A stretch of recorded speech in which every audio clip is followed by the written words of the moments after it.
আমরা কে কোন দলের, কে কোন মতের, কে কোন পথের, তার চেয়ে বড় কথা হলো এই দেশের তরুণ ছাত্র শ্রমিক জনতারা চেয়েছে আগামী দিনে কোনো ব্যক্তি এবং দল ক্ষমতায় যাবে কিনা। তার চেয়ে বড় প্রমাণ হচ্ছে জুলাই আগস্টে আপনাদের মনে থাকার কথা, কোন দলের ভিত্তিতে, কোন একক নেতার ভিত্তিতে সেদিন কিন্তু আন্দোলন সফল হয় নাই। সুতরাং আগামী দিনে বাংলাদেশ পরিচালিত হবে কোন একজন ব্যক্তির আনুগত্য নয়, বাংলাদেশ পরিচালিত হবে কোন একজন ব্যক্তির ক্ষমতায় যাওয়ার উপরে, দলের ক্ষমতায় যাওয়ার উপর ভিত্তি করে নয়। বাংলাদেশ আগামী দিনে পরিচালিত হবে, ব্যক্তি এবং দল ক্ষমতায় যাবে না। আমরা সিদ্ধান্ত নেব আগামী দিনে ক্ষমতায় যাবে ইসলাম, এবং ইসলাম এবং ইসলামের ভিত্তিতে বাংলাদেশ পরিচালিত হবে। সেই লক্ষ্যে কাঁধে কাঁধ মিলে আমরা যদি কাজ করে যেতে পারি, তাহলে কেবল আমাদের প্রতিবেশী রাষ্ট্র আমাদের নিয়ে মাথা ঘামায়, আমরা তাদের পরিষ্কার বলি আমাদের নিয়ে মাথা ঘামানোর আগে নিজেরা নিজেদেরকে মাথা ঘামান। আমাদের মুসলিম ভাইদের, হিন্দু ভাইদের কাঁধে কাঁধ মিলিয়ে যখন কাজ করছে, বুলডোজার দিয়ে আমাদের মসজিদ ভেঙে ফেলছেন, এর বিচার একদিন দেশের মানুষ করবে।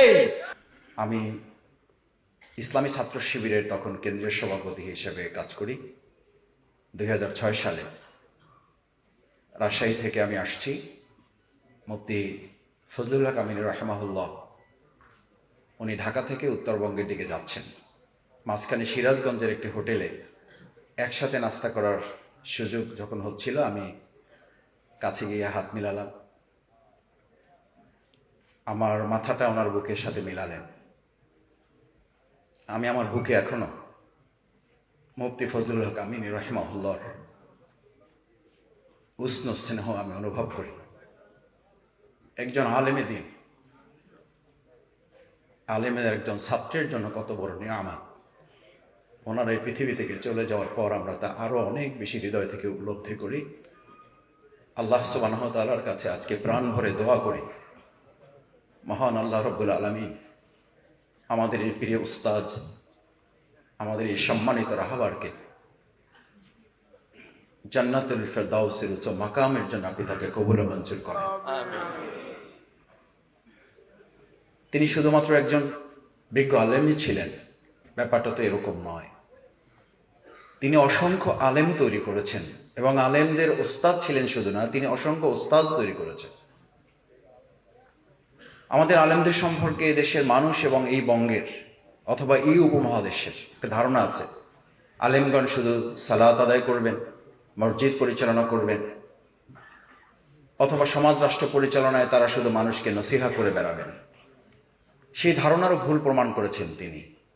ব্রাহ্মণবাড়িয়া 2 আসন থেকে তিনি 2001 সালে জনগণের ভোটে বিপুলভাবে তিনি নির্বাচিত হয়ে অত্যন্ত সততা, দক্ষতা এবং যোগ্যতা, সাহসিকতার সাথে জনগণের প্রতিনিধিত্ব শুধু নয়, তিনি কোরআনেরও প্রতিনিধিত্ব করেছেন।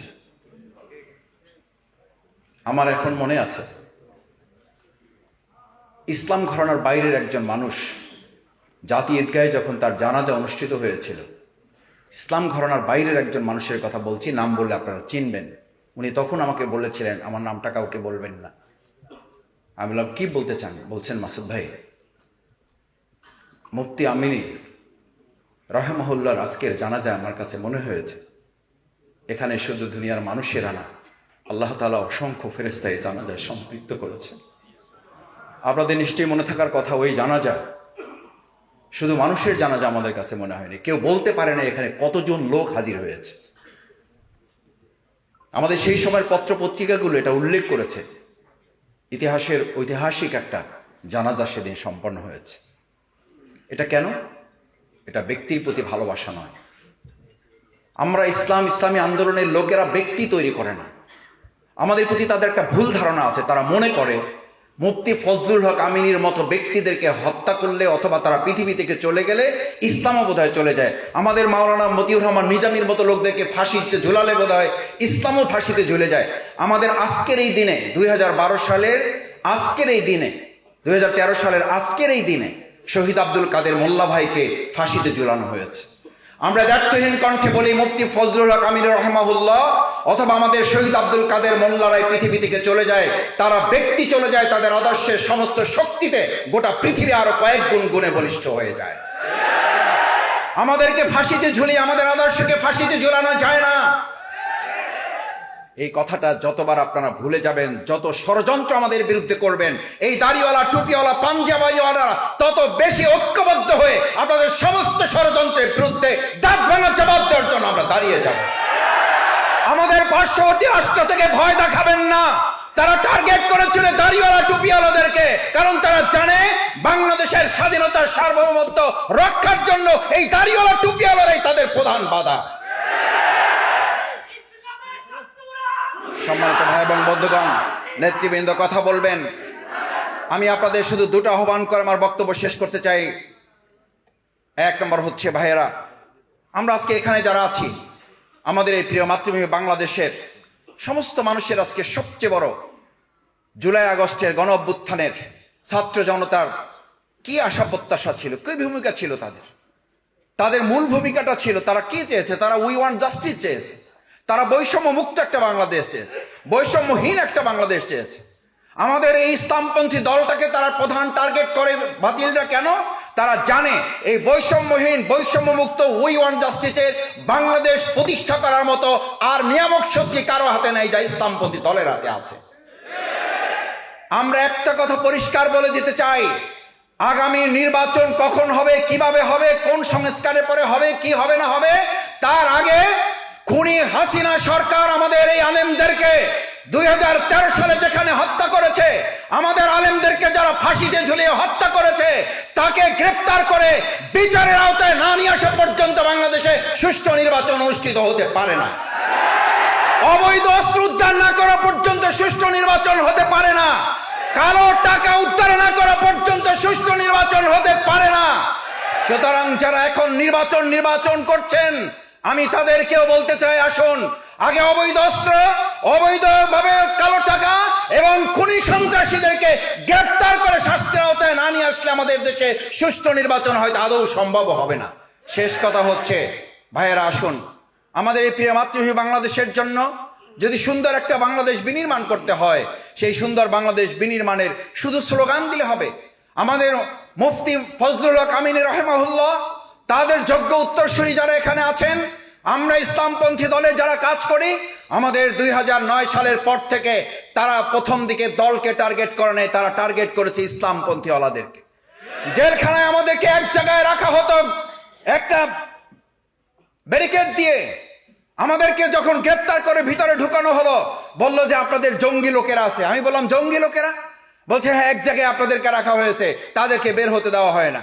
আমি গিয়ে দেখলাম যে আমাদের সম্মানিত শ্রদ্ধেয় ওলামায়ে কেরামগণ, যে যাদের বিরুদ্ধে জঙ্গি তকমা দেওয়া হয়েছে, তারা দিনের বেলা রোজা রাখেন, রাত্রিবেলা তাহাজ্জুদে রাত্রি কাটিয়ে দেন। আমি প্রশাসনকে বললাম, আমাকে এই বারান্দা থেকে বের করবেন না, এই বারান্দায় আমি আটকা পড়ে থাকতে চাই। যারা সারাদিন রোজায় কাটায়, সারাদিন তাহাজ্জুদে কাটায়, তাদেরকে পরাজিত করার শক্তি পৃথিবীর কারো থাকতে পারে না। আমাদেরকে বারান্দায় আটকাতে পারেন, কিন্তু জনগণের হৃদয় থেকে আমাদেরকে আটকাতে পারেন নাই। আপনারা ব্যর্থ হয়েছেন। 2024 সালে 5ই আগস্ট আপনাদেরকে ছাত্র জনতা ওলামায়ে কেরাম ব্যর্থ করেছে। ভবিষ্যতে আপনাদেরকে ব্যর্থ করে ইসলামের ভিত্তিতে বাংলাদেশ পরিচালিত হবে। এবং শেষ কথা আপনাদের অনুরোধ করতে চাই, ভাইয়েরা, আমরা কে কোন দলের, কে কোন মতের, কে কোন পথের, তার চেয়ে বড় কথা হলো এই দেশের তরুণ ছাত্র শ্রমিক জনতারা চেয়েছে আগামী দিনে কোনো ব্যক্তি এবং দল ক্ষমতায় যাবে কিনা, তার চেয়ে বড় প্রমাণ হচ্ছে জুলাই আগস্টে আপনাদের মনে থাকার কথা, কোন দলের ভিত্তিতে, কোন একক নেতার ভিত্তিতে সেদিন কিন্তু আন্দোলন সফল হয় নাই।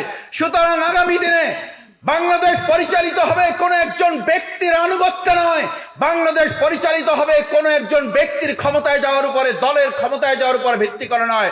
বাংলাদেশ আগামী দিনে পরিচালিত হবে, ব্যক্তি এবং দল ক্ষমতায় যাবে না। আমরা সিদ্ধান্ত নেব আগামী দিনে ক্ষমতায় যাবে ইসলাম, এবং ইসলামের ভিত্তিতে বাংলাদেশ পরিচালিত হবে। সেই লক্ষ্যে কাঁধে কাঁধ মিলে আমরা যদি কাজ করে যেতে পারি, তাহলে কেবল আমাদের প্রতিবেশী রাষ্ট্র আমাদের নিয়ে মাথা ঘামায়, আমরা তাদের পরিষ্কার বলি, আমাদের নিয়ে মাথা ঘামানোর আগে নিজেরা নিজেদেরকে মাথা ঘামান। আমাদের মুসলিম ভাইদের, হিন্দু ভাইদের কাঁধে কাঁধ মিলিয়ে যখন কাজ করছে, বুলডোজার দিয়ে আমাদের মসজিদ ভেঙে ফেলছেন, এর বিচার একদিন এদেশের মানুষ করবে। সুতরাং এসব কিছু করে আমাদেরকে দমানো যাবে না। আসুন আমরা সবাই সম্মিলিতভাবে আমাদের প্রিয় মাতৃভূমি বাংলাদেশের স্বাধীনতা, সার্বভৌমত্বকে, ইসলামকে আগামী দিন এগিয়ে নেওয়ার জন্য কাজ করি। আল্লাহ আমাদের তৌফিক দান করুন। সুবহানাকাল্লাহুম্মা বিহামদিকা আশহাদু আল্লা ইলাহা ইল্লা আনতা আস্তাগফিরুকা ওয়া আতুবু ইলাইক। আসসালামু আলাইকুম ওয়া রাহমাতুল্লাহি ওয়া বারাকাতুহু।